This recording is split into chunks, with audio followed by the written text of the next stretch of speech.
Bonjour à tous, bienvenue sur SBM6. Donc ce que je vous propose avec ce tuto, vous avez vu, j'ai fait une petite animation, histoire de m'amuser un peu. D'ailleurs j'expliquerai comment j'ai fait cette animation probablement dans les derniers tutos, hein. Donc ce que je vous propose, ça va être de modéliser cette barre, de continuer donc la modélisation du train d'atterrissage. Donc on voit que là j'ai rajouté la partie basse ici, hein. J'ai pas fait un tuto évidemment, hein, parce que là il s'agit juste, je vais fermer, voilà. Il s'agissait juste donc voilà, de faire du tuyau, hein, tout simplement. Voilà.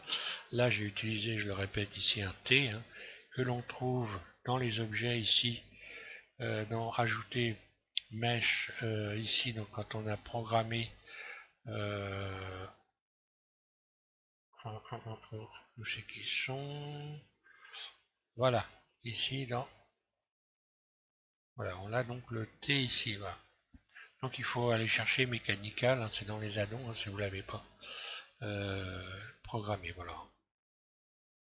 Ok.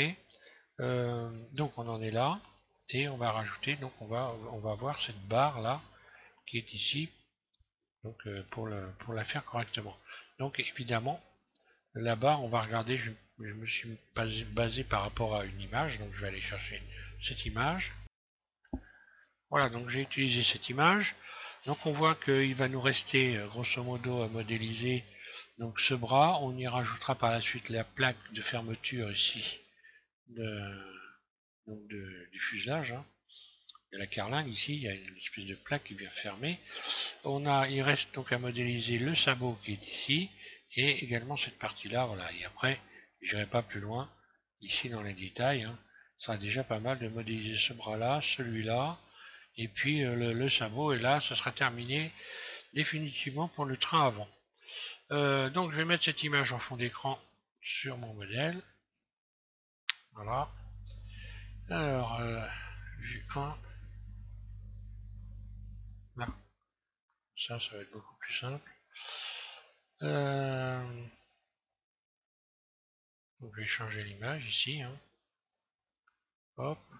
Donc là, forcément, comme moi j'enregistre les images automatiquement, il me donne ce message. Je clique ici sur la partie bleue et je vais rechercher donc l'image qui se retrouve sur le bureau. Et donc l'image que vous avez probablement téléchargée dans les images de référence ici, qui s'appelle Front 1. Ouvrir. Voilà. Et donc là, je l'ai au fond d'écran, impeccable. En plus, ça correspond pratiquement aux mêmes dimensions. Donc, je suis pas loin de. Alors, je vais modifier un peu la dimension de l'image, hein, pour faire en sorte qu'elle corresponde aux dimensions du modèle. Alors là, pour faire ça, il suffit d'aller dans taille ici, voilà la taille, et je vais modifier la taille. L'emplacement, je la bouge. Je vais la laisser. Voilà. Grosso, je fais en sorte que ce soit un choupinet près, la même dimension. Voilà, encore une fois.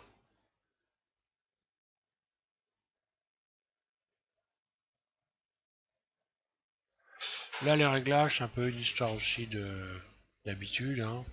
Donc là, on règle à partir d'ici. On peut inverser également, hein, dans ces réglages ici. Modifier la taille et la position sur l'axe X et la position sur la Y, sur Y. Et également la rotation. Alors la rotation, c'est ça, la rotation, voilà. Donc là, je vais remettre 0. Voilà. Et je vais me baser là-dessus.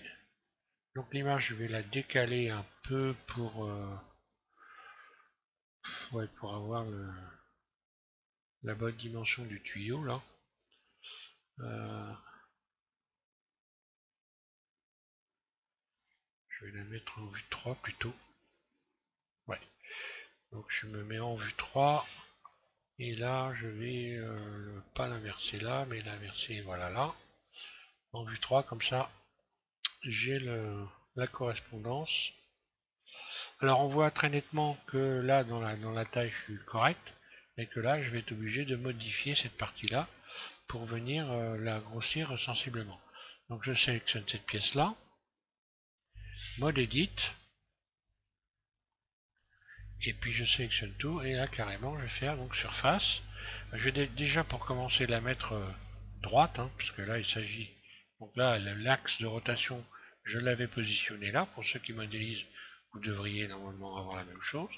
Donc je vais faire une rotation R par rapport à la vue, et je vais remettre ça voilà à la verticale, comme ça, et venir faire correspondre la taille en faisant simplement surface, voilà. Donc à vue d'œil bien sûr. Voilà, Choupine est prêt, là je suis dans la plaque, hein.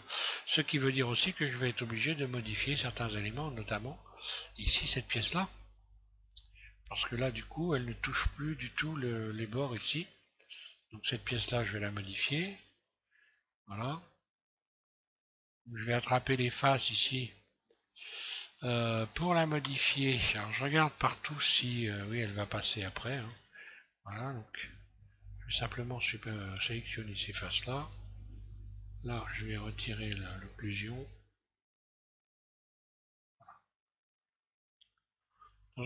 Dans un prochain tuto, je ferai un éclaté avec l'occlusion ambiante, et on utilisera, pour ceux qui ne savent pas, je crois que j'ai jamais fait, je sais pas pourquoi, dans les animations que j'ai faites, j'en ai fait beaucoup.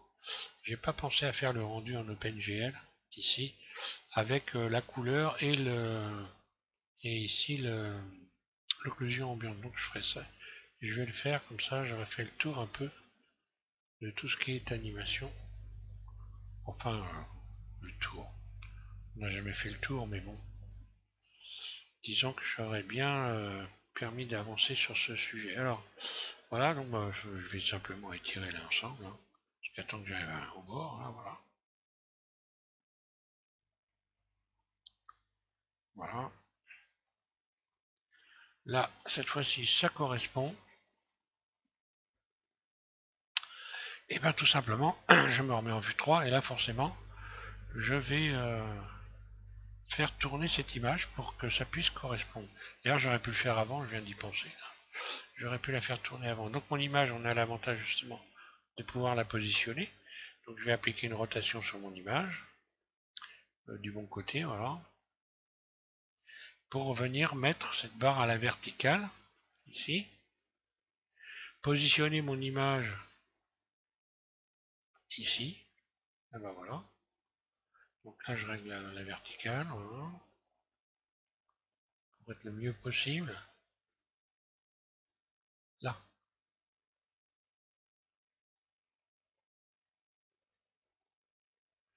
Donc je ne vais garder que cette barre, je vais cacher le reste, donc j'appuie sur la barre slash de mon pavé numérique, hein.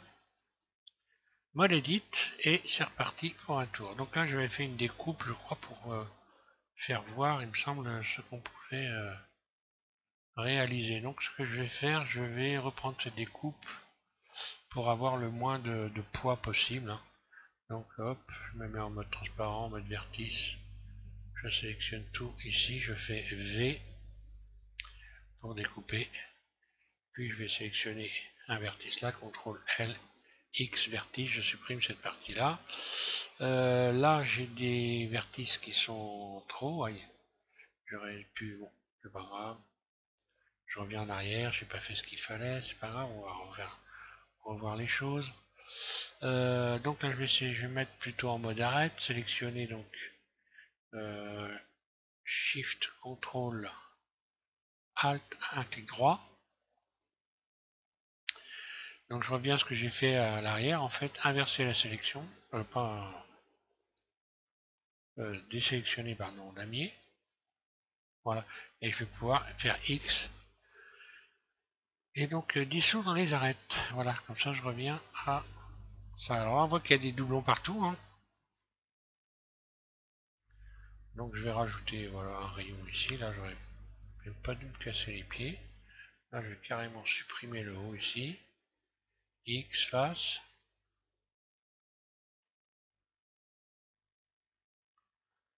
Voilà. Maintenant si j'ai une découpe là, forcément dû au fait des vertices qui sont encore là.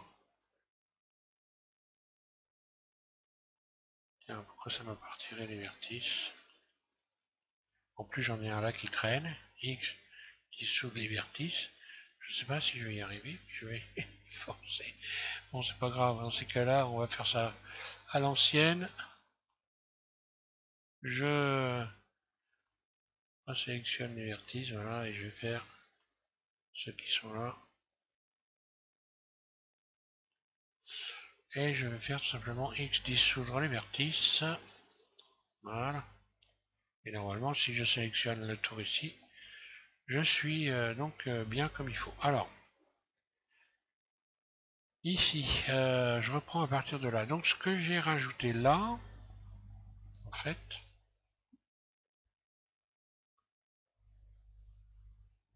si je cache ça,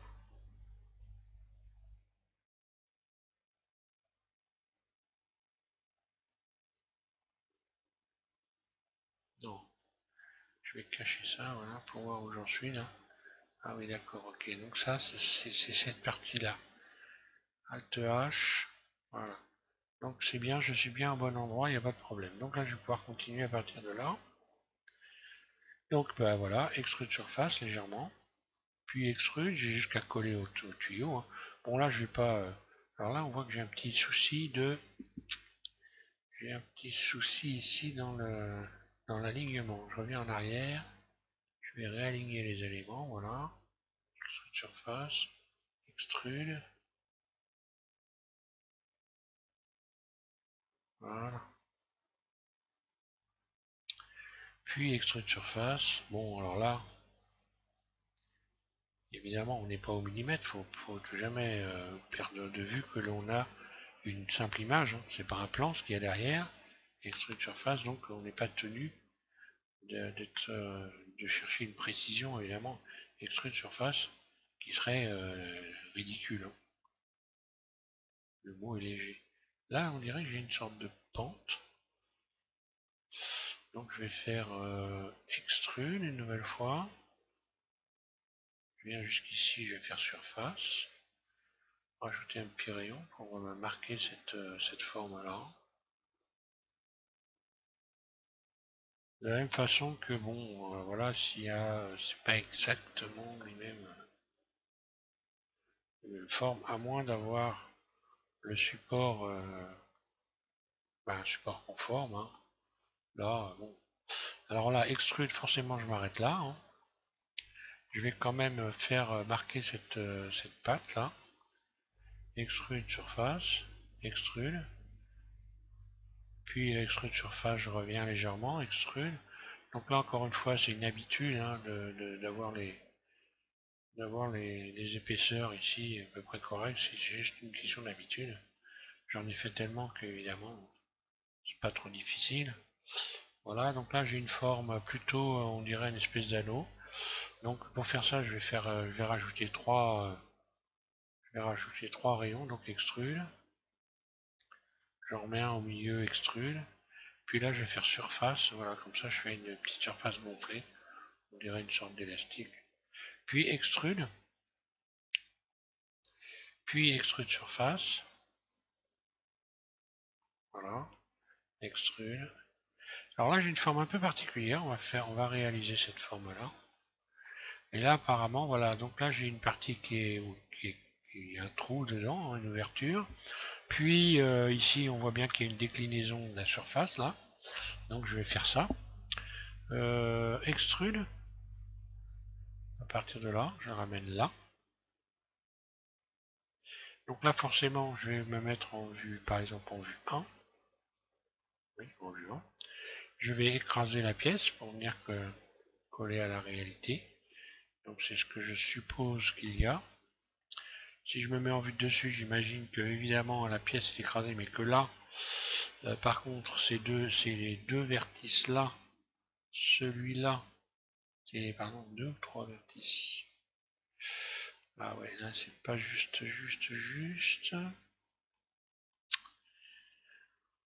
Donc je vais me retrouver avec un petit souci là, à ce niveau-là. il faut à tout prix que j'ai la même largeur là, de ce côté-là, que de ce côté-là. Donc là, je vais faire, je sais que ce vertice-là et celui-là, je vais faire, je peux utiliser l'outil de transformation ici, hein, pour mettre ça à plat. Non, j'ai pas fait la bonne sélection. Bon, CTRL Z, je reviens en arrière. Donc voilà l'utilité de bien regarder les sélections. Donc là, comme j'ai sélectionné un vertice qu'il ne fallait pas sélectionner, je me retrouve avec un problème. Donc je disais, je peux redresser avec la poignée de transformation ici, hein. Donc là, évidemment, pour redresser avec la poignée de transformation, je pourrais le faire autant que je veux. Ça ne changera rien. Donc je vais tout simplement rajouter un rayon ici. Voilà. Et puis je vais faire correspondre en fait cette dimension-là avec celle-là. Voilà, pour avoir. Donc attention à faire encore une fois la bonne sélection. L'idéal c'est de faire Z, de regarder si tout va bien. Là je me mets comme ça, là, par rapport à la vue, hein. Et puis voilà. Grosso, je suis à peu près dans la plaque. Là c'est pareil, je vais donc faire sélectionner ce vertice là, puis Shift, CTRL, Alt, un clic droit, hop là non, Shift, CTRL, pardon. Un clic droit sur ce vertice là, Stretch. Donc je me mets ici, je vais faire Stretch, là, voilà. Puis ici pareil, je sélectionne celui-là. Shift, CTRL, un clic droit sur celui-là, ça me permet de sélectionner une ligne entière comme ça. Donc Stretch pour mettre ça tout droit. Voilà, donc j'obtiens ce rectangle-là. Je peux le sélectionner, me remettre en vue 3. Et donc faire une extension, extrude. Hop là. Donc là, je le règle là, à ce niveau-là, puis extrude. Là. Et donc là, je vais arrondir l'ensemble. Alors, je vais déjà commencer par fermer tout ça. Alors, est-ce que je peux le fermer avec une grille? Bon, très honnêtement, j'irais bien chercher une grille, mais je vais perdre beaucoup de temps. Il y a un moyen qui est très simple quand on est habitué. Je sélectionne ce vertice-là, celui-là, je fais F, je ferme. Je compte le nombre de vertices qu'il y a entre les deux ici. Il y en a 4. Je vais rajouter 4 vertices ici. Voilà, un clic gauche. Et là, je peux fermer tout simplement comme ça. F, F. Et là, encore une fois, bon, bah, c'est un peu une question de travail d'habitude, hein. Hop là. Parce que je vais y arriver. Ferme. Donc là, l'utilité de zoomer, F, voilà, je referme là, puis je referme là, et là, ça va très très vite, hein,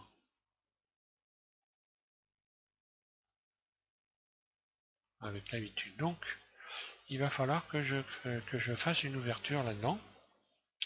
Donc, je fasse un trou ici pour que ça corresponde, hein. Allez, hop. Je vais attraper donc cet ensemble-là, le soulever.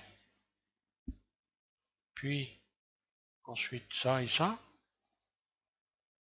Voilà. Donc là, j'ai créé une courbe. Là, je vais ensuite sélectionner ces faces-là, celle-là aussi. Ok. Puis, je vais faire des faces internes. Donc là, je vais directement me mettre en mode individuel. Voilà, en mode individuel. Ici, je fais I. Un clic gauche, je libère tout de suite. Puis, tout de suite derrière, je fais S, surface, pour venir réduire. Puis, je n'ai plus qu'à aller dans la boîte à outils, faire cercle. Voilà. Là, bon, ben, le cercle, on voit que il faut que je redresse un petit peu les éléments là pour avoir un maillage propre. Donc, je vais faire une petite rotation. Agrandir la surface, je suis en mode individuel, donc j'agrandis la surface de derrière et là ici devant. Et je n'ai plus qu'à faire correspondre maintenant ici cet ensemble là. Donc bah, mode transparent, mode vertice, A, C, je sélectionne ça et je vais faire correspondre avec le cercle.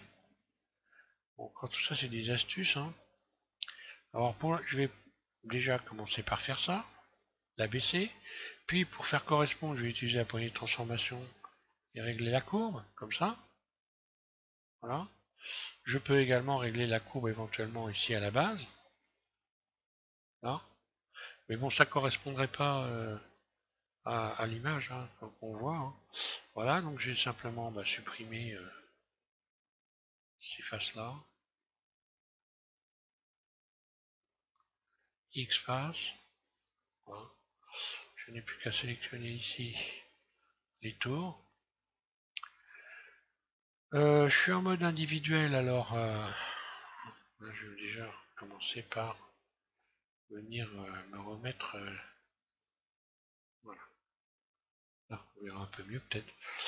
J'aurais dû faire ça depuis dès le début. Mais enfin bon, ça va, on voit quand même. Hein. Donc voilà, ça donne ça. Je vais faire un petit rebord ici, un petit rebord. Donc en mode individuel, extrude, en mode barrissant, pardon, extrude. Donc je vais faire une extension de chaque côté. Puis en mode individuel, extrude surface. Et là, je pourrais par exemple faire un bridge, pourquoi pas. Je vais donc revenir en mode barrissante, bridge, voilà. Je peux rajouter un petit rayon pour retendre. Encore une fois, les rayons, attention, ça dépend un peu du matériel de chacun. Hein. Soit on peut, soit on peut pas. Et je vais venir marquer ici cette cassure là qu'il y a là. Pour que ça puisse venir, pour qu'on puisse avoir, et celle-là, WG. Et j'obtiens cet objet là. Alors après je peux peaufiner, on voit bien que là par exemple, je pourrais peaufiner un petit peu la courbe. Hein. Donc c'est ce que je vais faire, je vais remettre en vue 3. Transparent Z, A, je désélectionne tout, C, j'attrape tous les vertices qui sont là. Ok.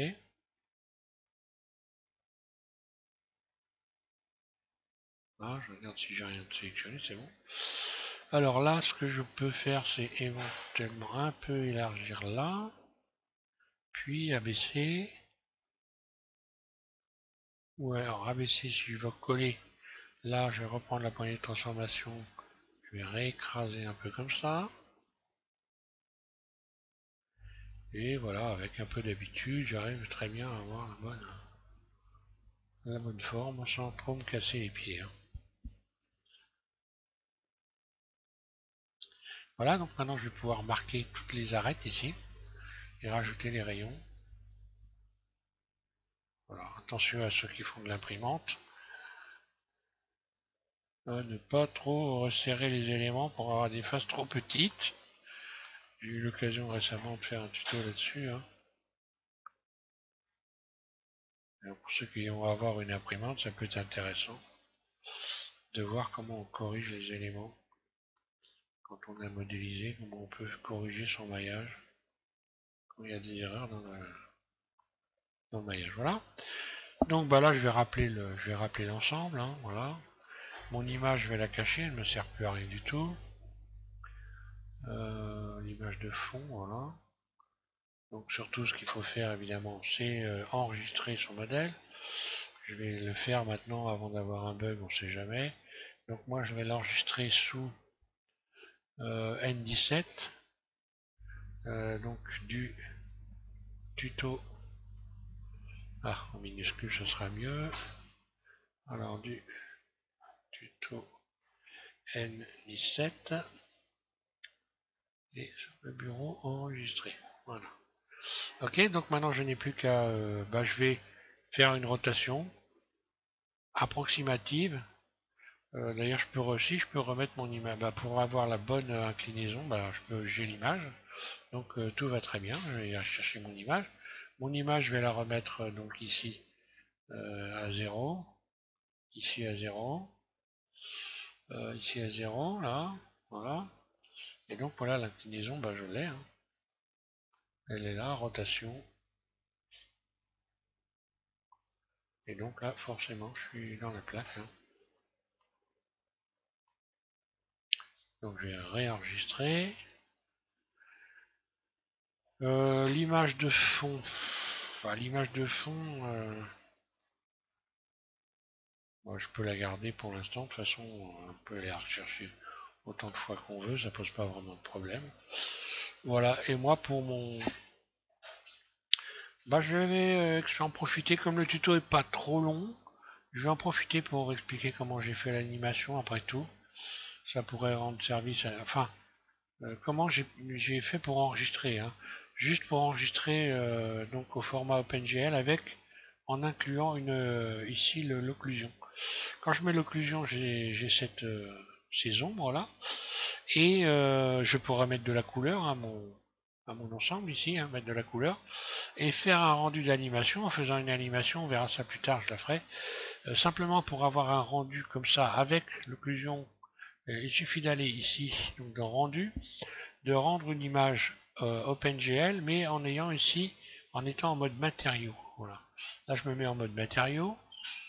Je vais juste donc rajouter une caméra, hein, CTRL ALT 0, cherche ajouter une caméra, pardon, ajouter, caméra, CTRL ALT 0, je positionne la caméra sur ici sur l'image, je vais la cacher d'ailleurs, ça ne sert à rien, voilà. Je vais aller rechercher un fond noir, voilà, vous voyez bien, et donc ma caméra, je vais la régler, hein. Je la règle. Donc moi je les mets je les mets pas en perspective les caméras, rarement ça déforme. Et c'est pas une bonne vision des choses, voilà. Mais bon, après ça dépend ce qu'on fait, hein.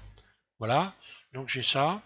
Après, je vais régler ici, je vais aller régler la qualité de mon image, hein. Voilà, ça je peux refermer. Donc je peux faire des rendus à 100%. Je peux faire des rendus vidéo quand j'ai fait une animation. Donc tout repart de là exactement comme si je faisais un rendu vidéo ordinaire. Sauf que là, évidemment, ça va aller beaucoup plus vite. Donc là, je vais simplement aller chercher une image, hein. Alors je vais faire une image à 100%, voilà. Bim. Et donc rendre image OpenGL. Et voilà. J'ai tout de suite une image OpenGL. Si j'avais fait, allez vite fait, là de toute façon je peux le faire. Donc pour revenir, je fais échappe, hein. Si j'avais fait une animation, on va imaginer que par exemple le bras que je viens de modéliser là, je vais l'écarter. Donc là, j'enclenche l'animation aussi, la lecture. Et puis donc je vais cliquer ici, voilà, je mets les flèches, je clique, image de départ. Ensuite, je vais aller, mettons, sur 50 images, déplacer cet élément, G, et le positionne là, un clic gauche, là, voilà. Donc là, à partir de là, je vais régler le nombre d'images que je vais avoir comme besoin. Voilà. Là, je vais donc aller régler aussi les images. Donc là, je vais aller chercher dans les réglages, déjà pour commencer, un endroit où je vais atterrir ma vidéo. Donc moi, je vais la mettre sur le bureau. Je vais l'appeler GGGG. Je referai voir, hein, tout ça là. Là, je le fais rapidement, mais je referai une démonstration plus lente, hein. Et là, je vais aller chercher plutôt comme un rendu vidéo normal, vidéo. Puis encodage, je vais aller chercher à la place de Matroska, il faut surtout pas mettre, voilà. Et je vais aller chercher MP4. Donc voilà, j'ai pas mis de son, hein. Et lorsque je vais faire un rendu, ici, rendu d'animation, donc rendre animation en OpenGL, je vais faire une petite vidéo, très très rapide, on le voit, hein, qui va atterrir sur mon bureau. Voilà, une fois que c'est terminé, voilà, le truc ça s'arrête. Je vais aller chercher la vidéo, je vais vous faire voir.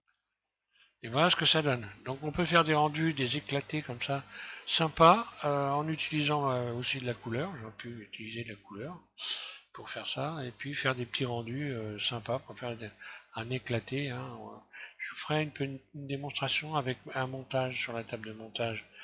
Donc on retrouve ici vidéo editing, hein. Je ferai une petite démonstration quand j'aurai fini complètement le train d'atterrissage, la partie avant. Voilà. Donc moi j'ai rajouté la roue. Donc il faut rajouter la roue. Donc prochain tuto. Prochain tuto. Donc là je vais faire échappe. Voilà. Ça je vais la fermer. Quitter.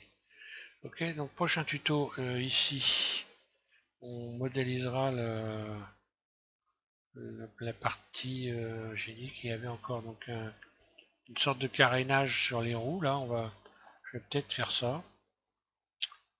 Ou alors le bras, plutôt le bras. Enfin là, ça sera l'un ou l'autre. Soit je ferai l'espèce de carénage de roue, là, le sabot.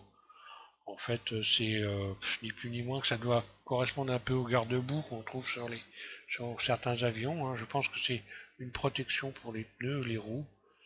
Je sais pas précisément à quoi ça sert, mais bon.